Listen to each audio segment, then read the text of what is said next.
Hello everyone, welcome back to my channel. आज की इस वीडियो में मैं आपके साथ शेयर करूंगी अफगानी सलवार की कटिंग और स्टिचिंग। इस सलवार को बनाने के लिए हमने यहाँ पर 2 मीटर फैब्रिक लिया है। 2 मीटर फैब्रिक में आप हिप साइज 40 इंच और लेंथ 36 इंच तक सलवार को ईजिली रेडी कर सकते हैं। अगर आप इसे एक्स्ट्रा साइज के लिए बना रहे हैं तो आपको एक्स्ट्रा फैब्रिक लेना होगा। कम से कम आपको 2.25 मीटर और ज़्यादा से ज़्यादा 2.5 मीटर तक फैब्रिक लेना होगा। इस फैब्रिक की जो विड्थ है वो 40 इंच है। सबसे पहले हमें पूरे फैब्रिक को 4 फोल्ड कर लेना है। यहाँ पर हमने फैब्रिक को 4 फोल्ड कर लिया है। Here you can see this is the 4 folded fabric.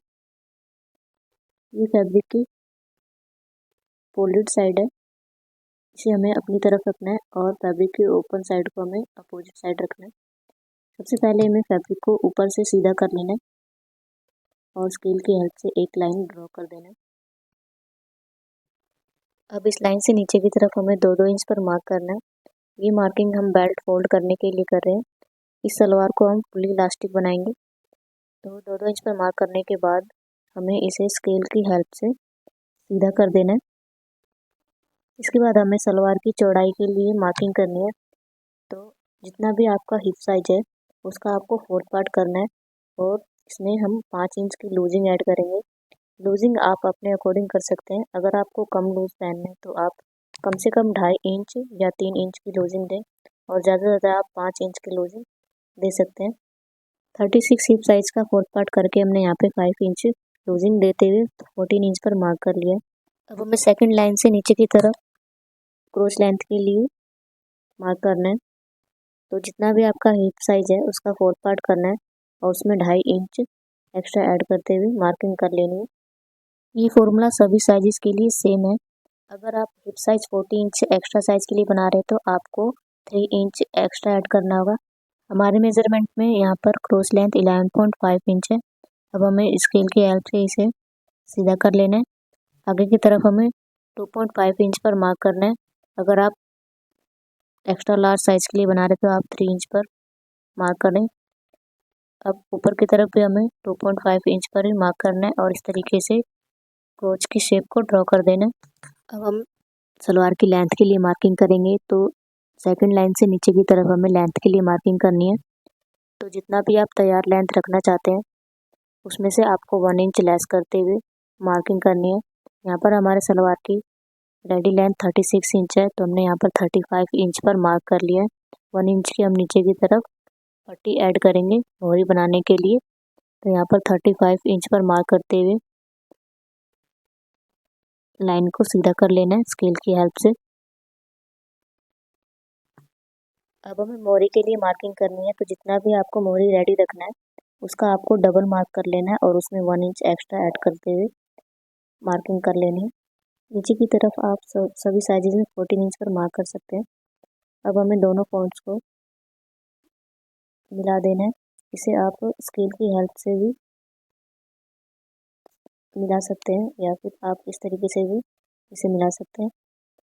अगर आप फर्स्ट टाइम मेरी वीडियो देख रहे हैं तो चैनल को विजिट ज़रूर करिएगा। अब हमें मार्किंग के ऊपर से फैब्रिक को कट कर देना है। यहाँ पर हमने फैब्रिक को कट कर दिया। बचे हुए फैब्रिक का यूज़ हम मोहरी बनाने के लिए करेंगे। फ्रंट और बैक पार्ट की कटिंग हो चुकी है। अब हमें सिंपली इसे ओपन करना है। दोनों पार्ट्स के राइट साइड को हमें अंदर की तरफ रखना है और इसे की क्रोच लेंथ को हमें स्टिच कर लेना है। दूसरे क्रोच लेंथ को भी हमें इस तरीके से स्टिच कर लेना है। क्रोच लेंथ स्टिच करने के बाद हमें इसे बीच में से इस तरीके से पकड़ना है और फैब्रिक को फोल्ड कर देना है। अब हमें वेस्ट में इलास्टिक इंसर्ट करने के लिए बेल्ट को फोल्ड करना है। तो सिलाई मार्जिन को इस तरीके से दोनों तरफ करते हुए हमें पूरे ही राउंड में फैब्रिक को फोल्ड कर लेना है, थोड़ा सा गैप छोड़ते हुए जहाँ से हम इलास्टिक इंसर्ट करेंगे। अब नीचे हमें मोहरी की तरफ बॉटम में प्लेट्स बनानी है। तो इसके लिए हमें फैब्रिक की राइट साइड पर प्लेट्स को बनाना है। दोनों तरफ हमें 1 इंच का गैप लेना है सिलाई के लिए और इस तरीके से छोटी छोटी प्लेट्स बना लेनी है। जितना भी आपको मोहरी रेडी रखना है उतना आपको प्लेट्स बनाकर रेडी कर लेना है। यहाँ पर हम 13 इंच तक प्लीट्स बनाएंगे। यहाँ पर हमने बेल्ट को फोल्ड कर लिया।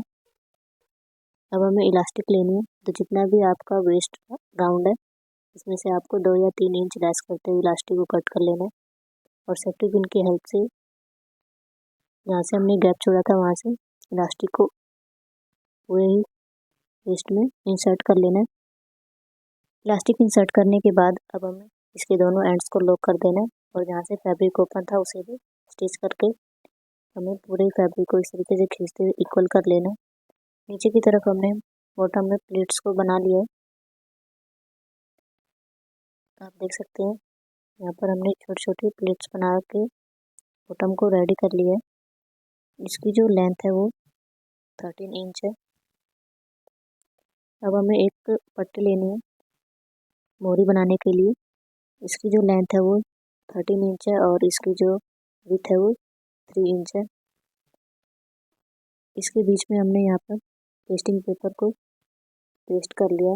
इसकी एक साइड को हमने बड़े टाके का यूज़ करते हुए फोल्ड कर लिया, जिसे हम बाद में अलग कर लेंगे। और नीचे की तरफ हमने सिलाई मार्जिन के लिए थोड़ा सा फैब्रिक छोड़ दिया है। अब हमें इसे बीच में से फोल्ड कर लेना है। फोल्ड करने के बाद इसकी जो विड्थ है वो 1.25 इंच तक है। अब हमें पट्टी को बॉटम के साथ अटैच करना है, तो इसके लिए हमें पट्टी को फैब्रिक के रॉन्ग साइड पर इस तरीके से रखना है और जो हमने सिलाई मार्जिन छोड़ा है उसे पकड़ते हुए पट्टी को बॉटम के साथ अटैच कर देना है। यहाँ पर हमने पट्टी को स्टिच कर लिया। अब हमने जहाँ से फैब्रिक को बीच में से फोल्ड किया था उसे फैब्रिक की राइट साइड पर इस तरीके से फोल्ड करना है और जो हमारा सिलाई मार्जिन है उसे अंदर की तरफ दबाते हुए सेट करते हुए टॉप स्टिच लगा लेना है। यहाँ पर हमने टॉप स्टिच लगा लिया है और हमने यहाँ पर मोरी को रेडी कर लिया है। इसके बाद जो हमने एक बड़े टाके की सिलाई लगाई थी उसे हमें तोड़कर निकाल देना है। आई होप आपको अभी तक मेरा बताया हुआ समझ में आ गया होगा। अगर आपको फिर भी कोई डाउट है तो आप मुझसे कमेंट करके पूछ सकते हैं। इसके बाद हमें दूसरी मोरी को भी इसी तरीके से रेडी कर लेना है। दोनों मोरी रेडी करने के बाद हमें अब अंदर की सिलाई को लगाना है। इस तरीके से हमें दोनों साइड से मोरी को जितना आप रेडी करना चाहते हैं वहाँ से निशान लगाते हुए बॉटम की साइड से हमें स्टिचिंग करनी है और दूसरी साइड तक हमें बॉटम तक स्टिच कर लेना है। स्टिच करने के बाद आप देख सकते हैं हमारी जो सलवार है वो रेडी हो चुकी है। अगर ये वीडियो आपके लिए थोड़ी सी भी हेल्पफुल हुई हो और मेरा बताया हुआ समझ में आया तो वीडियो को लाइक शेयर एंड चैनल को सब्सक्राइब कर लीजिएगा और बेल आइकन को भी प्रेस कर लीजिएगा। तो मिलते हैं नेक्स्ट वीडियो में। Thank you for watching this video.